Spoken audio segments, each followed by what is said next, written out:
ഒന്ന് ദിനവൃത്താന്തം അധ്യായം 20. പിറ്റേയാണ്ടിൽ രാജാക്കന്മാർ യുദ്ധത്തിനു പുറപ്പെടുന്ന കാലത്ത് യോവാബ് സൈന്യബലത്തോടെ പുറപ്പെട്ട് അമ്മോന്യരുടെ ദേശത്തെ ശൂന്യമാക്കിയിട്ട് ചെന്ന് രബ്ബായെ വളഞ്ഞു. ദാവീദോ യെരൂശലേമിൽ തന്നെ താമസിച്ചിരുന്നു.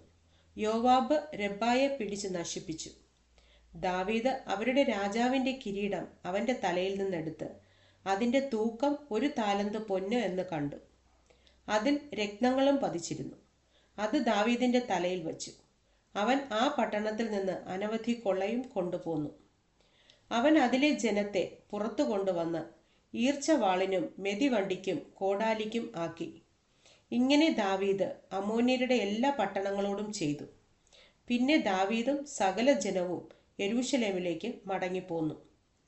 അതിൻ്റെ ശേഷം ഗേസരിൽ വച്ച് ഫെലിസ്ത്യരോട് യുദ്ധമുണ്ടായി.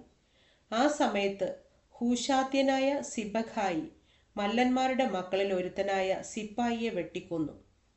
പിന്നെ അവർ കീഴടങ്ങി. പിന്നെയും ഫെലിസ്ത്യരോട് യുദ്ധമുണ്ടായപ്പോൾ യായീരിന്റെ മകനായ എൽഹാനാൻ ഹിത്യനായ ഗോല്യാഥിന്റെ സഹോദരനായ ലഖ്മിയെ വെട്ടിക്കൊന്നു. അവന്റെ കുന്തത്തണ്ട് നെയ്ത്തുകാരന്റെ പടപ്പു തടി പോലെ ആയിരുന്നു. വീണ്ടും ഗത്തിൽ വച്ച് യുദ്ധമുണ്ടായി.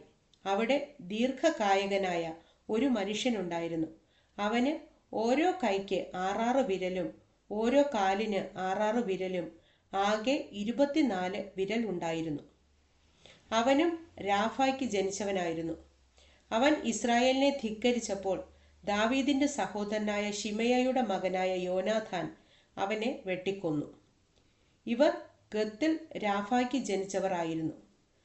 അവർ ദാവീദിന്റെയും അവന്റെ ദാസന്മാരുടെയും കയ്യാൽ പട്ടുപോയി.